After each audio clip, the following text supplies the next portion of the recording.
एक गांव में एक बहुत ही भोला भाला आदमी रहता था। वह किसी की भी बात में आ जाया करता था। वह सभी के काम कर देता था। उसे किसी के भी काम करने में कोई दिक्कत नहीं आती थी।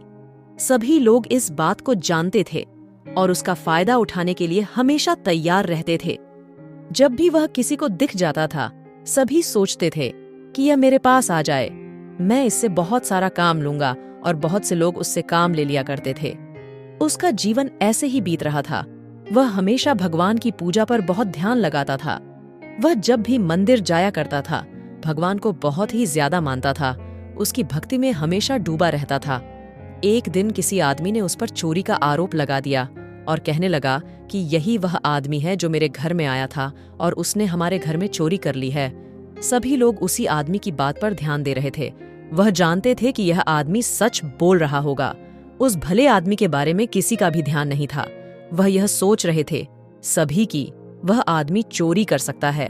सभी गांव वालों ने उसे पीटना शुरू कर दिया और कहने लगे कि बताओ, चोरी का सारा सामान तुमने कहाँ रखा है? वह भला आदमी हमेशा यही कह रहा था, मैंने चोरी नहीं की है, मैं तो इसके घर पर कुछ देर के लिए गया था, जो कि इसने मुझे सामान बताया था, वह लेकर मैं इसे देने चला गया। इसके बाद मुझे नहीं पता कि वहां पर क्या हुआ था। कोई भी उस भले आदमी की बात को नहीं मान रहा था। वह उनके घर पर गया था। हो सकता है चोरी इसी ने की हो। सभी आदमी पकड़कर पंडित जी के पास ले जा रहे थे और कह रहे थे कि इसे क्या सजा मिलेगी, वही तय करेंगे।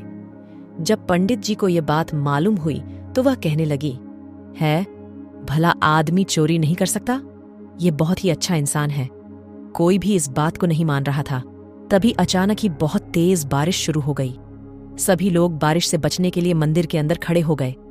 सभी आदमी कहने लगे, अगर यह सच्चा भगवान का भक्त है तो वह परीक्षा देनी होगी। चोरी नहीं की है, हम यह मानने को तैयार नहीं हैं। सभी आदमी कहने लगे कि अगर ये चोर नहीं है तो इससे यह परीक्षा देनी होगी कि बाहर बारिश हो रही है, इस बारिश में इसे चलकर जाना होगा।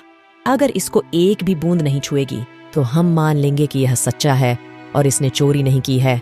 बट वह भला आदमी इस बारे में क्या जानता था? सभी आदमियों ने उसे बाहर जाने को कहा और जैसे ही वह बाहर गया तो बारिश की बूंद उसे छू भी नहीं पाई। बारिश बिल्कुल भी नहीं हो रही थी। जैसे ही उस आदमी ने बाहर कदम रखा, बारिश बिल्कुल रुक चुकी थी। सभी लोग देखकर यह हैरान हो गए थे कि कितनी तेज बारिश एकदम रुक नहीं सकती। सभी लोग पछता रहे थे। हमें भगवान के भक्तों को परेशान नहीं करना चाहिए। सभी लोगों उससे माफी मांगने लगे। वह आदमी कहने लगा कि तुम्हें सोच समझकर किसी पर इल्जाम लगाना चाहिए, हो सकता है कि वह सच्चा हो। सभी लोग इस बात को जानने लगे कि उसने चोरी नहीं की थी।